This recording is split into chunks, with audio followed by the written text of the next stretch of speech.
Hey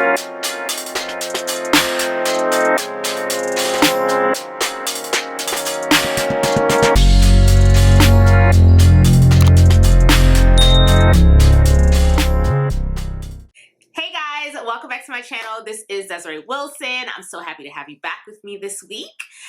For those of you who are watching for the first time, I am Desiree Wilson. I'm a licensed mental health counselor in the state of Florida, and I'm the owner of Anxious Black Girls. It is a therapy private practice that focuses on holding space exclusively for high-performing, high-functioning Black women who struggle with anxiety, depression, life transitions, and relationship issues. Many of our clients thrive successfully but really struggle with the other areas of their lives. And they want to be able to strike a balance and gain peace in all areas. All right, so with that being said, every week I'm hopping on here to give you guys some just information about some of the topics and some of the common issues my clients deal with. So this week we're going to be focusing on depression, okay? So, of course, I have my worksheet here, and if you want a copy, you can go to anxiousblackgirls.com/videos, and you'll be able to watch all of the videos that are related to mental health, as well as be able to click and download our worksheets, okay, for your reference, and share it with a friend. Share it with a Black girl who needs some support. All right, so let's hop right into it. So this week we're focusing on how depression impacts Black women specifically, okay? Now, I want you guys to know that Black women, 10% of US Black women say they feel like everything is an effort. And when you think about depression, one of the signs of depression is just like that lack of motivation, or that feeling like getting up from my bed is just it's just too much, right? The weight of doing anything is too much. But what's particularly special about Black women facing things like anxiety and depression is that it's almost been it's been normalized in Black communities to just deal with more stuff. So therefore, I think it's harder for Black people to really understand like what our thresholds are, right? Like if I'm always kind of in a space of having to do a lot and carry a lot of heaviness, then and then other people around me are normalizing that as well, I may not have a frame of reference to kind of be like, listen, this is not okay, right? So think about that number. 10% of US Black women say that, it's an effort. It is an effort to do everything. And that is actually less than 6% of white women who say the same thing, right? 6% of white women, okay? And women of all races are 2 times more likely to develop depression. So let's hop in to what it's like to experience something that's a little bit more than sadness. All right. So what exactly is depression? And I'm going to read directly from here. And again, like I said, you can go ahead and get a copy of this, right, on our website. So depression is more than feeling sad. It's way more than feeling sad. It's way more than just kind of being in a low mood. Depression impacts every single part of your life. It's disruptive. It takes you away from the things that you love the most, right? And it can lead to a variety of emotional and physical problems, and it can decrease your ability to function, period. Okay? So how do you know that you were depressed? So let's get into the facts, okay? Depression expresses itself through different emotions and behaviors, okay? It's a combination of both. Are you existing in both of those spaces? Because again, this is more than just feeling sad. So are you having thoughts of death and suicide?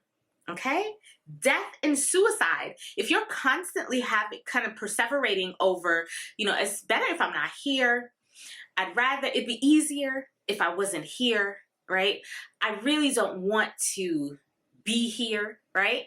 Or you are far along in your depression or deep enough in your depression where you're saying things like, I don't even want to live anymore.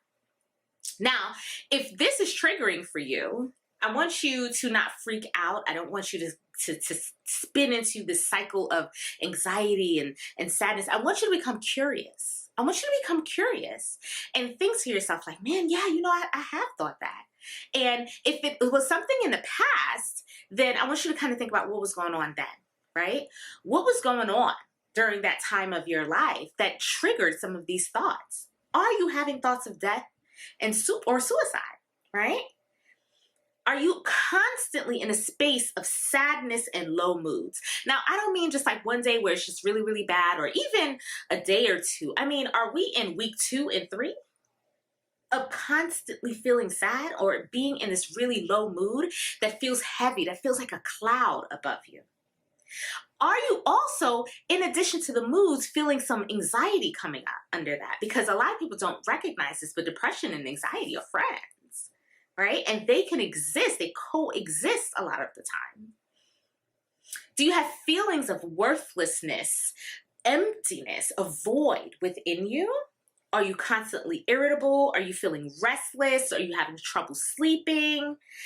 Are you feeling hopeless? Like there's nothing in the future that you're looking forward to?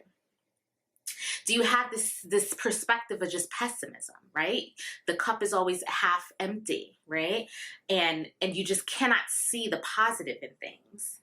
Is there a loss of interest in your pleasure in things that you used to love doing? Are you withdrawing? Are you isolating yourself even more? Are you taking care of yourself? Are you doing the kind of self-care things that you used to do? Is it becoming difficult for you to do those things? Right? Is there a change in appetite, either eating more or not eating at all?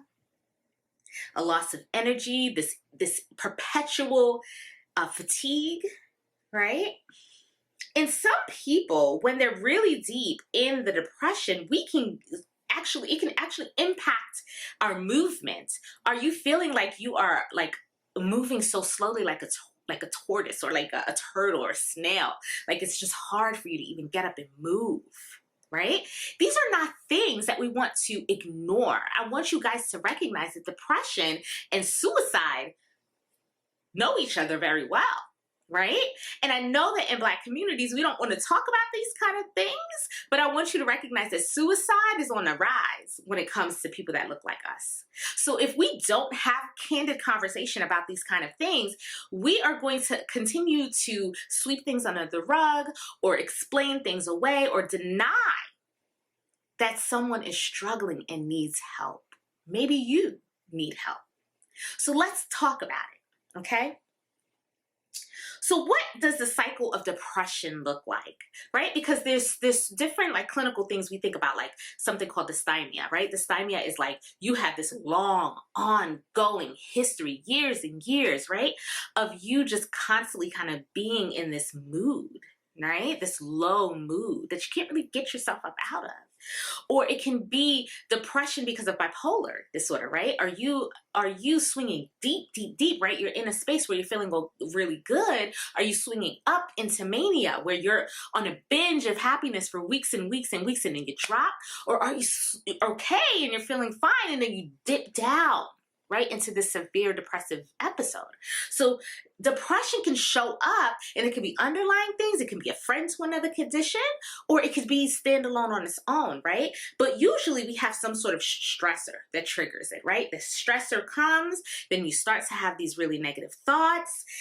You may have some physical presentations, but then you also start to feel terrible. You can have a behavioral response. So we have the trigger, the stressor, then we have those feelings, those thoughts, feelings, and the shift in our behaviors. But then we also have this behavioral response. So this, I think, is the critical and most important part, because how are we responding to these things? How are we responding to negative thoughts? How are we responding to the triggers? Are we withdrawing? Are we doing things that's going to help facilitate the depression? Or are we saying, oh my gosh, I see what's going on here. Let me get some help. Because that can make the difference between I'm going to try to stabilize myself so I don't get any further into this depression, or I am going to go into this abyss, right? So I need you, as you are thinking about what depression looks like, depression in other people, right? that we want to break that cycle and make sure that when the behavior, when the trigger happens, and when we start to have these thoughts, or they start to have these thoughts and feelings, and you start to see things changing, they're withdrawing, they don't want to talk, you know, they're in this negative space, that the behavioral response can be more positive, right? Are they developing the coping skills that they need so that they can stop themselves and stabilize as opposed to continue to drown, right? So what are the risk factors? Because I think that a big problem that we have in Black community is that we don't believe that these things happen. And because we don't believe what it is, or we think that we can just pray it away, that we don't recognize that there are like chemical things in our bodies that could just be presenting these symptoms. And it's something that we need to like address either medically through medication or other sort of like diet changes and lifestyle changes and things like that. But it's real. Like, this is for real. Okay, so what are some of the risk factors? So we can have brain chemistry, right? So the differences in certain chemicals in your brain may actually contribute. Now that's nothing like, oh, this is a trigger and this is bad. This means that there is a predisposition to this, right? So do we have a history of depression in our family, right? Do we have a family member who we're just like, oh, you know, they always like that. They always, get it. Why you always sleeping? Girl, get up. You always sleeping. Right? Does someone come to mind, right? Or the person who seems always dark and in this like the cynical kind of phase, right? Are they always just very negative about things, right? Have you thought to maybe talk to them instead of telling them to snap out of it? Like sis, what's going on, right? Y'all, my thing done died. Oh no, it did. All right, we're back. That's not getting edited out. So, genetics, right? So, in the same line of chemical imbalances in our brain, right? Is like, if this is what's happening, we need to look around our family and see if this is historical. Do we have a history of depression, clinically diagnosed or suspected? Right? We got to be real here, right? Clinically diagnosed or suspected, right? Do we think that someone in our family has these behaviors, right? Do we think that there's someone in our family who kind of has these symptoms of depression or acting out behaviors, right? But we won't know because no one wants to talk about it. But in this house, we talk about feelings, okay? And I encourage you to do the same. Personality traits, right? So that's what I was talking about. Someone who always kind of is cynical. They never see the bright side of things. Do they have low self-esteem? Do you have confidence issues, low self-esteem? Are you easily overwhelmed? Are you just like generally really pessimistic about things? Well, if that's the kind of mind frame that you are in, or that you have these like insecurities of self, this could start up the world of negative narrative and negative talk in your head that then impacts your feelings directly. You don't feel good about yourself. There's nothing good that you can find about yourself, or anything that you can find outside of yourself to motivate you to be in a space of like more compassion, right, and empathy towards self. Then that actually is a risk factor for depression. And then finally, environmental, right? Environmental. So continuous exposure, Black people, to things that we have to deal with because of poverty, right? Generally speaking, as a people. But, you know, are you continuously exposed to violence, abuse, neglect, poverty, right? Those are the type of environmental things that then create the perfect storm for depression. I cannot see my way out of this. All right. So how are we going to treat it? Now we go to therapy because therapy's cool now. Right? Therapy's a thing. Therapy is cool. We're going to go to church and we're going to book a session. Okay? We're going to go to church and we're going to book a session. We're going to pray and we're going to show up to our appointments. All right? So that's why I encourage that my clients, I'm so happy and I'm elated, and I really try to join and connect with them and establish a very trusting relationship, therapeutic relationship with them, because I want them to continue to get help, because I also know how much it took for them to be there. Okay? So let's book that session. AnxiousBlackGirls.com. If you are in the state of Florida, we have availability. And if you are not in the state of Florida, you can join us for our healing classes. And if you can't do that, right, then, and you're in a different state, you can go to therapyforblackgirls.com, cliniciansofcolor.org, Psychology Today, if you have insurance. Like, there's ways to do it. There's ways to do it. And I encourage you, I implore you to prioritize you and your mental health as much as physical and anything else, okay? Also, y'all may not like what I'm about to say, but that's okay. We need to speak about medication management, right? If we circle back, right, to brain chemistry, sometimes medication is so important in adjusting that brain chemistry. Now, for the holistic people, I'm not trying to fight you guys. This isn't up for debate, right? You do your thing, I have my thing. But as a clinician, when I see my clients drowning and I say, hey, listen, I know that historically in America, Black people does not trust the medical field, and rightfully so. I'm right there with you, right? I hear you. But there are definitely things that can help, at least for the most part, stabilize, right? If we're spiraling and spiraling and spiraling, sometimes we need both the prayer, the sessions, the better food and nutrition, but maybe we need a little bit of chemical, like a fight for us through medication management for a short amount of time, even just to stabilize us, just to stabilize you, to stop the spiral, to get you from, if you're here and you're falling, to stop right here so that we can stabilize, right? And we can put the other things in place so that you can get the help that you need and you can be present, right, enough so that you can start to develop those coping skills, start to develop the problem solving skills, right? But if we're in the middle of the storm, we can't really figure that out. So find a trusted health professional, and let me give you a point, a tip for this. You want to make sure that you advocate for yourself, because medical professionals tend to dose us a bit higher. So we want, if you speak to your people, speak to your therapist, right? And advocate and say, you know what? I don't know if I want to start. I want to start at the lowest dosage, and we kind of go up from there. Advocate, right? Advocate for yourself, but also understand that you have options, right? And medication management is one of them, if you're open to it. All right.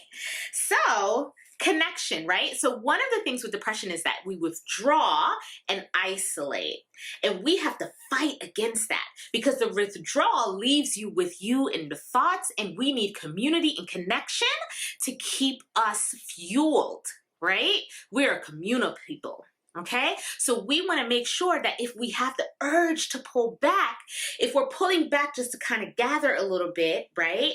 The introverts out there, right? The people who have really stressful jobs and we just want to kind of pull away. But if this is in relation to your depression, we know that we got to be careful. Right?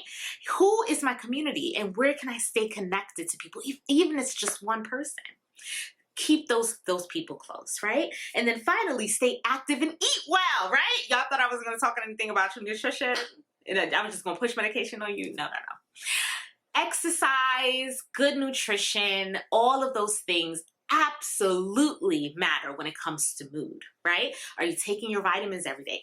Do you get your shake in during the day, right? Are you doing the things that's going to help promote just general better health? And sleep patterns, right? Are you getting the sleep? Do we have healthy habits in place? And listen to me, when you're in the midst of a depressive episode, some people you don't even want to get up out the bed. But this is how we have to push ourselves a bit, just to do the bare minimum, right? So I always tell my clients, because we're anxious Black girls, we always want to, if we're planning something, we want to know all of the steps, and we want to do all of the things, and you have a to-do list of 20 items a day. I always tell my clients, we do top 3. We do 3 things that we want to do on this specific day, because we go day by day here, right? And you do your 3 things, and maybe one of the 3 things is that I got out the bed. Get out of the bed. Maybe one of those 3 things is make a shake. Right? We sometimes, when we're in the midst of the storm, it's unrealistic for us to try to do all of the things that we would try to do when we're out of the storm. We need to work with what we have right now. And that means that we try to simplify and have realistic expectations for ourselves, extend grace always, and be compassionate. One thing at a time, step by step. I hope that was helpful. As I mentioned before, go to anxiousblackgirls.com. Be sure to subscribe to this channel. All right? And if you have any other questions, you can always reach out to me. See you guys next week. All right, guys. Thanks so much for watching. I hope that this was very helpful for you. If you want to connect with us, make sure to subscribe.